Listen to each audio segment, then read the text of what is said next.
सर्वेभ्यः नमस्काराः। प्रौढशाला संस्कृतव्याकरणकक्षायां सर्वेषां स्वागतम्। अद्यतनविषयः अस्ति प्रयोगाः। तन्मध्ये प्रयोगपरिवर्तनं कुर्वन्तः स्मः. We are doing the conversion of prayogas for the lakara forms. Just to recap, संस्कृतभाषायां प्रयोगाः त्रिविधाः. कर्तरि प्रयोगः, कर्मणि प्रयोगः, भावे प्रयोगश्चेति. तत्र कर्तरि प्रयोगे कर्तुः प्राधान्यं भवति, कर्तृपदं प्रथमा विभक्त्यन्तं भवति, कर्मपदं द्वितीया विभक्त्यन्तं भवति, क्रियापदं कर्तृपदम् अनुसरति, परस्मैपदिनि आत्मनेपदिनि भवति. कर्मणि प्रयोगे कर्मणः प्राधान्यं, कर्तृपदं तृतीया विभक्त्यन्तं भवति, कर्मपदं प्रथमा विभक्त्यन्तं भवति, क्रियापदं कर्मपदम् अनुसरति, आत्मनेपदिनि एव भवति, कदाचित् मध्ये यकारः भवति. भावे प्रयोगे क्रियायाः प्राधान्यं भवति, तृतीया विभक्त्यन्तं भवति कर्तृपदं, कर्मपदमेव न भवति, क्रियापदम् आत्मनेपदिनि भवति, प्रथमपुरुष एकवचने एव भवति, कर्तृपदं न अनुसरति, मध्ये यकारः कदाचित् भवति. We know the steps. Identify kartru karma kriya and the prayoga of the given sentence. Identify the vibhakti vachanas of all shabdas and purusha vachanas of all kriya padas present in the sentence and label them word by word. Convert to the respective prayoga word by word using the table. These are the steps that we are following for the easy conversion of prayogas. Now we will go further into some of the exercises. I think all of you have the table. So using the table, we will start. We will start one by one. Those who want to try the exercises, please raise your hands. Rajaratnam Jayalakshmi. Let me start with Pragya. Pragya. अहं कार्यं करोमि मया कार्यं क्रियते Maya karyam kriyate. Can you tell the steps for aham karyam karomi? अहं is in pradhama vibhakti and ekavachana. No, the step one is to identify the kartru karma kriya. अहं कर्तृपदं, कार्यं कर्मपदं, करोमि क्रियापदं. Then अहं प्रथमा विभक्ति एकवचनम् अस्मत् शब्दं. कार्यं द्वितीया विभक्ति एकवचनं कार्यशब्दं. करोमि प्रथमपुरुष उत्तमपुरुष एकवचनं. Then this is in Kartari Prayoga. We need to change it to Karmani because here there is an object and the dhatu is a Sakarmaka dhatu. Aham has to become Tritiya Vibhakti Ekavachanam, which is Maya. Karyam has to be in Prathama Vibhakti Ekavachanam, which is Karyam. Karomi should follow the Karma Padam. So here it is not Asmat Shabdam or Yusmat Shabdam. Then it has to be in Prathama Purusha. Karyam Kriyate Uttam. Kriyate. Uttamam. Your answer is correct. Sorry. Maya karyam kriyate. Okay. Next person. Lata Vidyaranya. नमस्ते महोदय.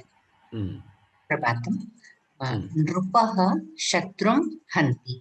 नृपः is the कर्तृपद, हन्ति is the क्रियापद, कर्मपद is शत्रुं. I think shutram. Shatrum. That should be shatrum. Shatrum hanti. And nrupaha is in prathama vibhakti ekavachana. Then shatrum is in dvitiya vibhakti ekavachana. Hanti is in prathama purusha ekavachana. So when we want, and it is in Kartari Prayoga and Lat Lakara. So when we want to convert it into Karmani, because it has a Karma Pada, we are going to convert it into Karmani Prayoga. So it is in Kartari. It is in Kartari Prayoga and Latlakara. So now we want to convert it into Karmani Prayoga Latlakara. So Nrupaha, which is in Pratama Vibhakti Ekavachana, has to take Tritiya Vibhakti Ekavachana. So that becomes Rupena is the Tritiya Vibhakti Ekavachana, Rupena. Shatrum has to take the Pratama Vibhakti Ekavachana. So that will become Shatruhu. So Rupena, Shatruhu. Hanti has to, Hanti is in Parasmai Pada. So when we convert it into Karmani Pada, I'm sorry, when we convert it into Karmani Prayoga, we have to make the Kriya Pada take Atmanepadi form. And hence, and it has to match the Karma Pada. So now, since Karma Pada is in 1.1 Shatruhu, even that becomes, that has to become Pratapa Purusha Ekavachana in Atmanepadi. So that will become Rupena Shatruhu. Hanti becomes Hanyate. Hanyate is the Atmanepadi form. So Rupena Shatruhu Hanyate is the Karmani Prayoga form. उत्तमं, धन्यवादः. धन्यवादः. लता PL. Ram Ram महोदय. राम राम. सर्वे ईश्वरं पूजयन्ति. Sarve is the Kartrupadam, Ishwaram is the Karmapadam, and Pujayanti is the Kriyapadam. So it is the Kartari Prayogaha. Sarve is in Pratama Vibhakti Bahuvachanam, and Ishwaram is in Dvitiya Vibhakti Ekavachanam. Pujayanti is Pratama Purushaha Bahuvachanam. Now we convert word by word. So Sarve becomes Sarvaihi in Tritiya Vibhakti Bahuvachanam. So 3.3. Ishwaram becomes Ishwaraha, that is Pratama Vibhakti Ekavachanam 1.1. And Pujayanti, the Kriya Padam follows the Ishwaraha. So since it's in Lat Lakara, even this will be in Lat Lakara, Atmanepadi. So it follows Ishwaraha, the Pratama Purusha, Ekavachana, 1.1. So Pujyate. So Sarvaihi Ishwaraha Pujyate. Beautiful. Now you can become a teacher. You are already a teacher. You can teach this to everybody. Perfectly told. Dhanyawadaha. Very nicely told. Raghu Kumar MC. Ram Ram. Saha Rupyakani Ganayati. Saha Sarvanamapada Ekavachanam. Rupyakani Bahuvachanam Napunsakalingam. Ganayati Kriyapadam. Parasmaipadi Ekavachanam. Rupyakani Karmapadam Asti Tatra Ataha Kartari Prayogam Bhavati. Idanim Saha Ekavachanam Sarvanamadasya Ekavachanam Tritiya Vibhaktim Syat Tena Rupyakani Napunsakalingam Ataha Pratama Vibhakti Bahuvachanamapi Rupyakani eva Tena Rupyakani Ganyante Kanayati Rupyakani Karmapadam Bahuvachanam Syat Ganyante Iti Kriyapadasya Kartari Prayogam Bhavati. Karmani Prayogam Bhavati. Sorry, Kshamidam. Karmani Prayogam Bhavati. Tarhi Uttaram Kim? Tena? Uttaram Tena Rupyakani Ganyante. Uttamam. Dhanyawadaha. Neil Shetty. Ram sir. Ram. Tvam Mataram Sevase. Now here Tvam is a Yushmat Shabda over here, but it is the Prathama Vibhakti Ekavachana. Here Mataram is Mata Shabda, Dvitiya Vibhakti Ekavachanam. Matri Shabda. Matrishakta, Dvitiya Vibhakti Ekavachanam. Sevase is the Kriya Pada, which is the Madhyam Purusha Ekavachanam. So when we convert, the first one is 1.1, second one will be 2.1, and the third one will that is the Kriya Pada is always in this Kartari Prayoga. It is dependent on the Kartara Pada. So therefore, Sevase over here it is 2.1 over here. So when we convert it, it will come. So since you have to convert to Karmani, Tvam becomes Tvaya, because it should be Tritiya Ekavachanam, so it becomes Tvaya. Then Mataram becomes the Prathama Vibhakti, it becomes Mata, and Sevase will become, it's dependent on the Karma Pada, because you are converting it to Karmani Prayoga, so it will become Sevyate. So Tvaya, Mata, Sevyate. Excellent. Here the point to be noted is this is an example of a dhatu being in Atmanepadi in Kartari Prayoga. So in Kartari Prayoga, in the table it says that Kriyapada can be in Parasmaipadi or Atmanepadi. So now if it Sev dhatu is an Atmanepadi dhatu. So by nature it is in Atmanepadi only. Now when it gets converted to Karmani, the Yakara, it has to be again Atmanepadi, but there should be a difference between the Kartari and Karmani. So Madhya Yakara, it tells us that this is in Karmani. So also we have Tritiya and Prathama and Sevyate following Karma Padam, etc. But this is a case where in Kartari Prayoga, the dhatu is an Atmanepadi dhatu and a Sakarmaka dhatu. Okay, very good. Dhanyavadaha. Dhanyavadaha. We will go to the next set of sentences. Here, only if you make a mistake, I will ask the steps. Otherwise, you can think and directly tell the answer, while others should do these sentences on their own in their mind. Do not wait for the person to tell the answer. You do it on your own in the notebook. Okay. While you are doing, one person will be answering. Radhika Raghavan. Namaste Mahodaya. Namaste. Mata lekanihi krinanti. Mata iti ekavachana. Lekanihi पुनः चिन्त्यताम्. इदानीं पुनः तत्र सोपानक्रमम् उच्यताम्. इदानीम् अयं प्रयोगः कस्मिन् प्रयोगे अस्ति? कर्मणि प्रयोगे अस्ति. किमर्थं कर्मणि प्रयोगे अस्ति? मात्रा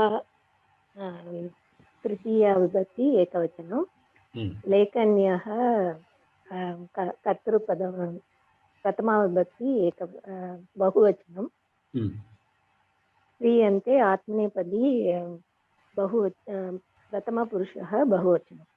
उत्तमं.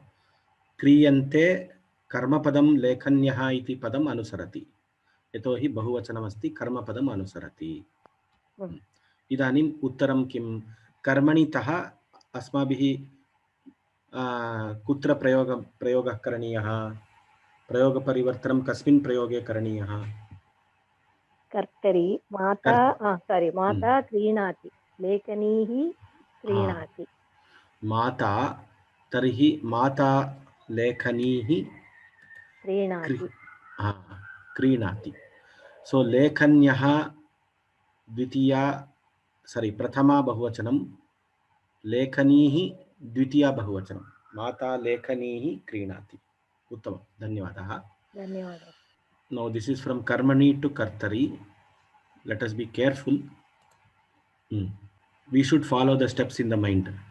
Sitaram Subramanian. Namo Namaha. Etena katha uchyate is in Karmani Prayoga. Saha katham vadati. Etena, how it can become Saha suddenly? Etena. Etena is etad shabda.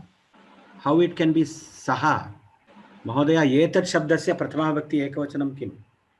तत् एतत् एतत् एतत् वक्तुं शक्यते, परन्तु यदि पुल्लिङ्गः स्वीक्रियते चेत् एषः एषः एषः कथां वदति। अस्तु, धन्यवादाः। धन्यवादः। Vinod Sharma, Vinod Sharma. Can you hear me? Now I can hear. Okay. Bhaktaihi devaha vandhyate. Bhaktaihi is plural, tritiya vibhakti. Devaha, one. Vandhyate is first person singular. Third person. And Prathama Purusha. I'm sorry, the English and Sanskrit gets confusing. Prathama Purusha, first person, ekavachanam. Then it would become bhaktaihi would become bhaktaha devena vandante. Vandate. Bhaktaha devam vandate. Vandanti. So let us follow the steps now. Bhaktaihi devaha vandyate is in which prayoga? Karmani prayoga. And it has to be converted to which prayoga? Kartari prayoga. Convert word by word. Bhaktaihi will become? Bhaktaihi will become bhaktaha. Devaha will become? Devaha will become the second case, devam. Very good. Now the Kriya Pada that we are going to do should follow Bhaktaha or Devam? Bhaktaha, so it would be plural. Plural. And Vand dhatu is Atmanepadi dhatu. Vandante, Vantete, Ante, Vandante. Okay.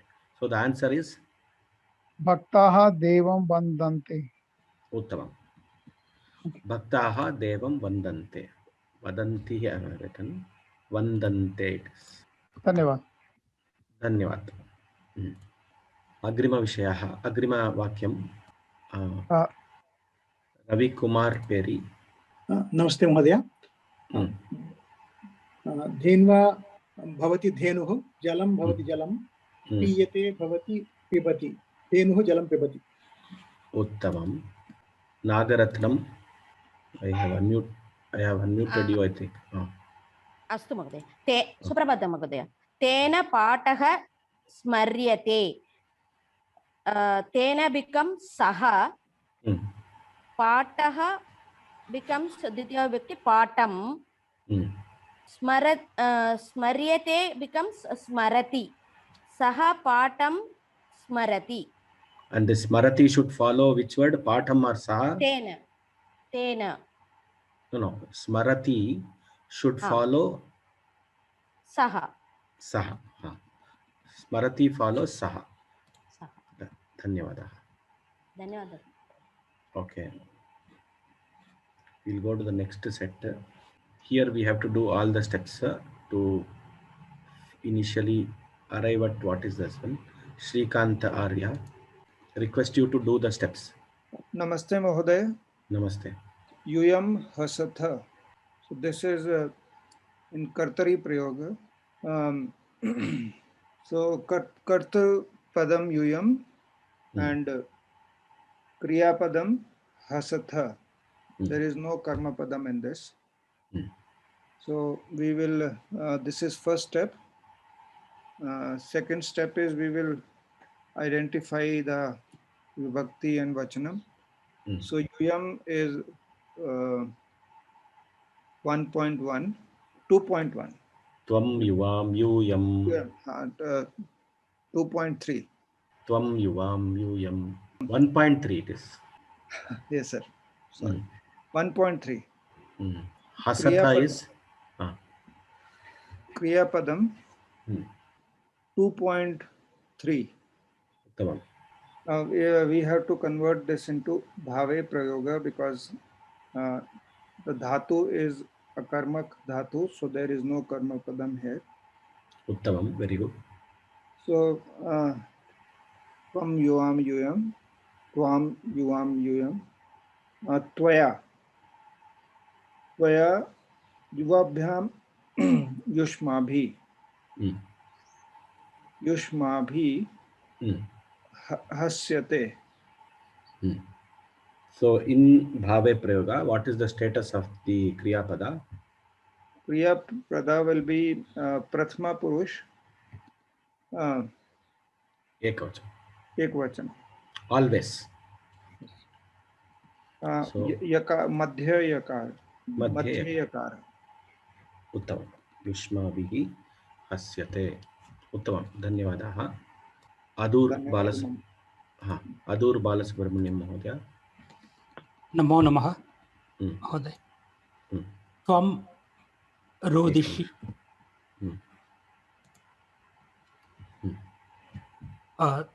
त्वं कर्तृपदं, कर्मपदं नास्ति. रोदिषि क्रियापदं, त्वं कर्तृपदं मध्यमपुरुषः,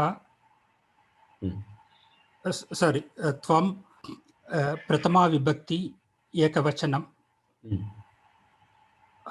रोदिषि मध्यमपुरुषं एकवचनं. उत्तमं. which prayoga it is? कर्तरि प्रयोगः. Because there is no karma padam, it has to be converted to bhave prayoga. Tvaya, the root is rud. Rud. Rudyate. Tvaya rudyate. So what is the status of kriya pada in bhave prayoga? It's always prathama purusha ekavachana. Very good. धन्यवादाः. So त्वया रुद्यते. उत्तमं. Devika Ravi, if you have understood the steps directly, you can tell the answer. If you can do the steps in the mind and tell the answer. If you make a mistake, I will ask the steps. Suprabhadam Mahodaya. Atra vatikayam remains vatikayam. Chhatra tishtati. Chhatra tishtati. Chhatrena stiyate. Chhatra is Strilinga or Pullinga? Chhatra is Strilinga. Therefore, Chhatraya. Chhatraya stiyate. Uttamam. Next. Dhanyavadaha. Lakshmi Narasimhan. Vatikaya pushpam vikasati. That is also Kartari Prayoga. There is no object, there is no karma padam. Vatikayam is Saptami Vibhakti, so that will remain the same. Vatikayam, Pushpam will become Tritiya Vibhakti Ekavachanam, so Pushpena Vikasyate, and it will remain Vikasyate because it's in Bhave Prayoga. And it will always be Prathama Purusha Ekavachanam for the Kriya Pada. Uttamam. The point to be noted in the Dhanyavadaha. Point to be noted in this sentence is there is Vatikayam is not the Karma Padam or Pushpam is not the Karma Padam. So let us not get confused with Pushpam. Okay, it is in Ditya Vibhakti, therefore it is the Karma. So when we have to go to the basics to find the Karma Padam. We have to identify Vikasati, Kriya Padam. Then we have to ask Kartrupada Sahitam Prashnam. Pushpam Kim Vikasati. Kimapi Uttaram na labhyate. Tarihi Vikasati iti Kriya Padam. Akarmaka Kriya Padam. Tarihi Asmabhihi Kim Kartavyam. Tatra Vatikayam iti Kim Padam Tatra iti Kinchid Avalokane Krite. Vatika Shabdaha. सप्तमी भक्ति एकवचनं यदि द्वितीया भक्तिर्भवति तर्हि वाटिकाम् इति भवति.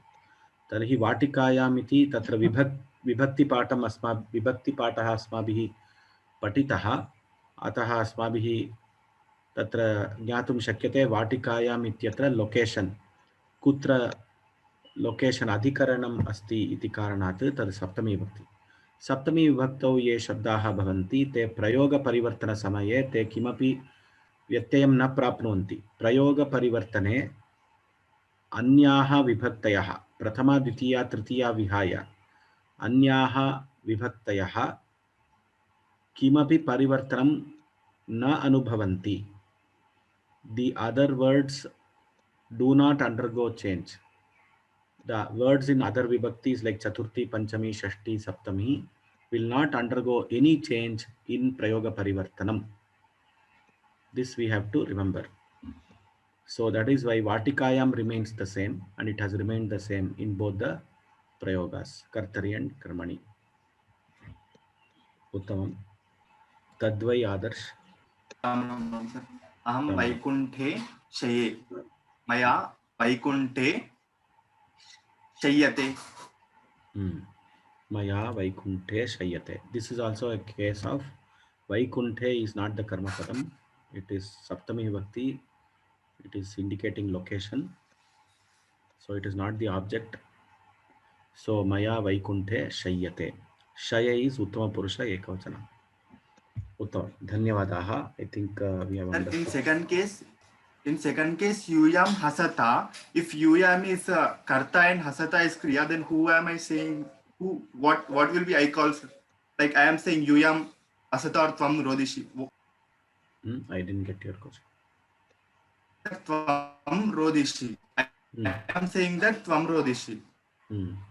So what am I called? What am I called? You are the I am Karta or Kriya. I am Karta or Kriya or Karma, or do I have some name? Tvam is Karta and Rodishi is Kriya means what? Like I have any name, like I am saying that to that person. So what will be the Vakya? Aham vadami tvam rodishi. Aham vadami tvam rodishi iti. That is what is the sentence? 2 sentences. So aham is the karta. Aham vadami. So it depends on how you use the kriya pada. Maya uchyate tvam rodishi tvam rodyati. Astu. Tadapi bhavati. Sukanya MB. Sukanya MB. Ram Raman. अधर्मेण नश्यते. सिंहेन गर्ज्यते. सिंहेन गर्ज्यते. भावे प्रयोग. I have to convert to Kartari. Simha garjati. Uttamam. Shall I tell one more, sir? Adharmena nashyate. Adharmaha nashati. Nashayati. No. Adharmaha. Nashati. No. Nashayati, sir. Nashyate. It will become Kartari. Nashayati. It is a very tricky dhatu. First, this Nash dhatu. There was one question asked by Lata Vidyaranya also in the first class. Manyate. What it will become, sir, in Atmanepadi, in Karmani Prayoga, she asked. Now, for Manyate and Nashyate, the answer is this is a Divadi Gana Dhatu. Divadibhya Shyan. Shyan Vikarana Pratyaya will be there. Now, when Shyan Vikarana Pratyaya is there, let us be careful in these cases. In Shyan Vikarana Pratyaya, what will happen is instead of Shyan, Yakara will come. So that Yakara will remain the same. Nashyate, Nashyati. Manyate, Manyate. So Adharmaha Nashyati. Nashyati. Because this is a Parasmaipadi Dhatu and it is in Divadi Gana. Divadi Gana has got Vikarana Pratyas. In the Vikarana Pratyaya itself, the Yakara is there. So Shyan. So that is why this kind of in Divadi Gana, for some dhatus, it will be like this. We should be careful. Adharmaha Nashyati. Nashyan. Adharmaha Nashyan. Sasyena Vrudyate. Sasyena. So Sasyaha. I will ask somebody. Astu. Dhanyavad. Muralidhara. Sasyaha Vrudyati. Sasyaha. Sasyena. Sasyena is Napumsakalinga. If it is Napumsakalinga, what will happen? Sasyam Vrudyati. वृद्ध्यति वृद्यते वृद्येते वृद्यन्ते वर्धते सस्यं वर्धते वर्धते वर्धते सर So वृद्ध धातु will be vardhate in okay sir वर्धते सस्यं वर्धते वर्धते मीनैः जले श्वस्यते एकनिमिषं मीनैः जले भवानेव वदतु मीनैः जले श्वस्यते मीनाः जले श्वस्यते Now the kriya pada should follow मीनाः or jale मीनाः sir मीनाः it should follow मीनाः because it is in kartari. Yes sir, मीनाः it should follow. Now मीनाः is which vachana? Pratama bahuvachana. So the kriya pada should be bahuvachana. It is parasmaipadi dhatu. So what will happen? Shwasyante. Shwasanti. Shwasanti. Okay sir. Shwasanti. धन्यवाद सर. Okay. उत्तमम. Meenakshi श्याम. राम सर. सर्वे अनृत वचनात् विभेति. Sir, this is in Kartari Prayoga, right? Sarvaihi Anrita Vachanat Vibhyat. Sir, if Sarve is Pullinga, it becomes Sarvaihi Anrita Vachanat Vibhyate. Or when it is Strilinga or Pullinga, it becomes Sarvabhyam Anrita Vachanat Vibhyate. Sarve Anrita Vachanat Bibhyati. So Bibhyati is following Sarve. So it will be Bibhyanti. Bibhyanti is not the Rupa. Bibhyati, Bibhyati, Bibitaha, Bibitaha, Bibhyati. Vishesha Kriyapada. Okay. So as she pointed out, Meenakshi said, it is not in Bhave. It is not. It is in Kartari. It has to be converted to Bhave. So what is the answer, Meenakshi? Sarvaihi bhiyate. Okay. Sarvaihi antavachanat bhiyate. Now this is slightly challenging. We will try this. I will not be doing more sentences in Lot Lakara and Lang Lakara. Just 5 or 6 sentences we will be doing. So let us see how we can try this. You should have the table ready by your side. And you should have the dhatu pratyas also by your side. Then only you can answer these questions. Annapurna Nori. Ram Balaha Vatikam Gachatu. We have to change it from Kartari to Karmani. Lot Lakara, Lang Lakara eva.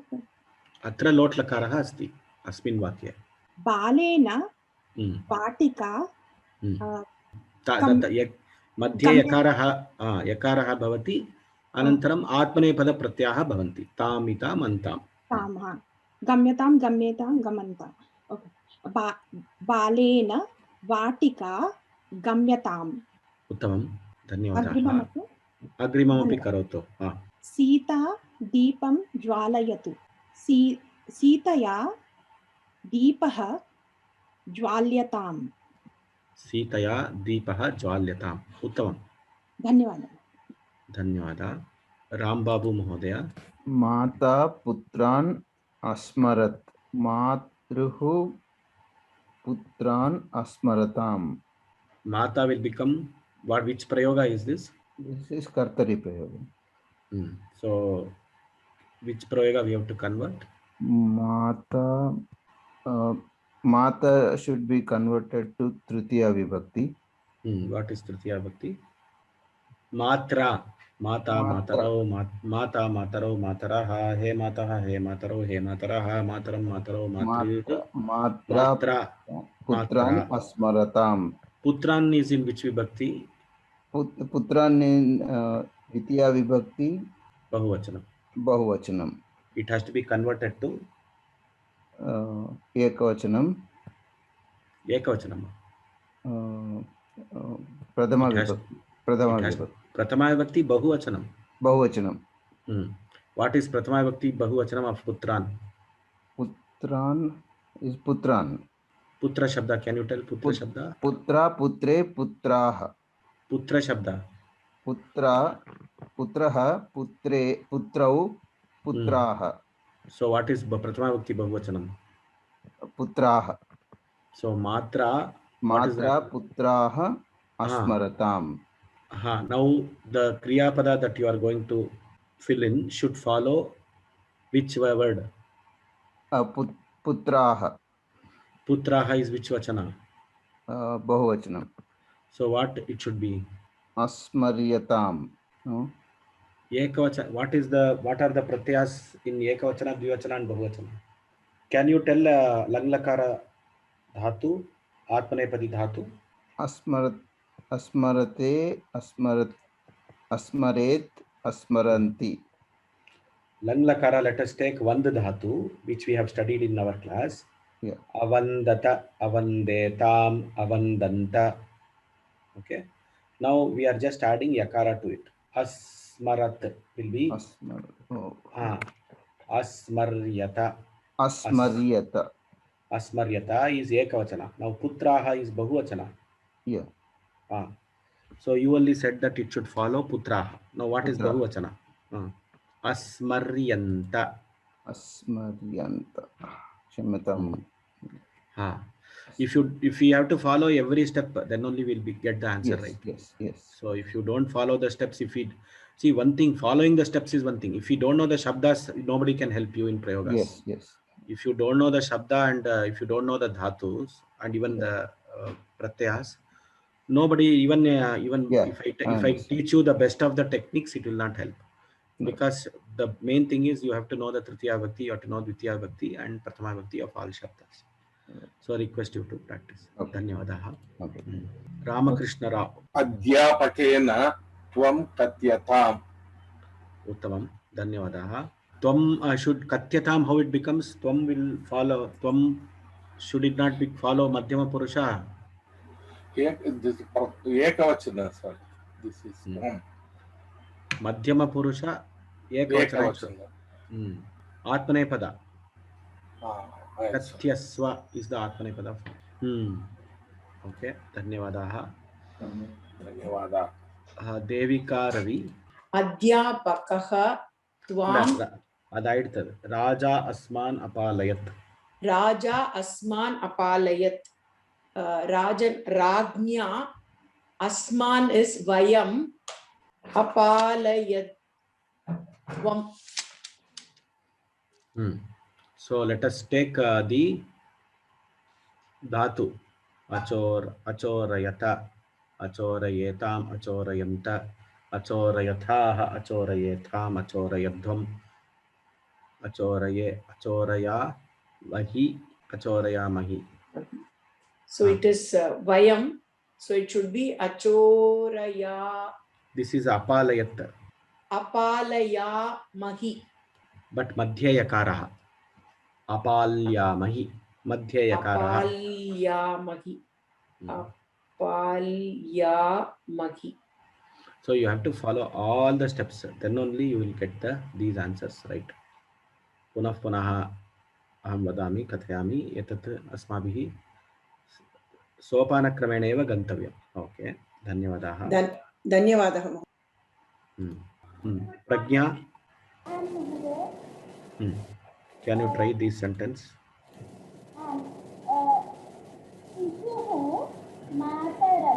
Shishuna mata adrishyata. Shishuhu mataram apashyat. Shishuhu mataram apashyat. Uttamam. I hope everybody were able to do this in their minds. Dhanyavadaha. Sitaram Mahodaya. Tena Gitani. Agiyanta it is. Agiyanta. Sorry. Saha. Saha. Gitani Agayat. Saha Gitani Agayat. Uttamam. Radhika Raghavan. Vanaraihi Shakaha Akampyanta. वानरैः शाकाः अकम्प्यन्त वानराः शाकाः अकम्पन्त श्रूयते वा श्रूयते पुनः क्रियापदं वदतु उत्तरं वानराः शाकाः शाकाः तत्सर्वं समीचीनम् अन्तिमं द्वितीयविभक्तिः बहुवचनं शाकाः सम्यक् अस्ति अकम्पन्त उत्तमम् अकम्पन्त कंप धातु आत्मनेपदी कंप धातु इज an आत्मनेपदी धातु so अकम्पन्त उत्तमं धन्यवादः लता पीएल राम राम महोदय भक्तेन देवी नम्यतां भक्तः देवीं नमतु उत्तमम् एक्सलेंट रघुकुमार महोदय दुष्टेन सज्जनाः उपहस्यन्तां दुष्टः सज्जनान् उपहसत् सम्यक् वा उपहस सम्यक् परन्तु अन्तिम प्रत्ययं भवता न उक्तम् उपहसन्ताम् उपहसतु लोट्लकारं उपहसतु उत्तमम्.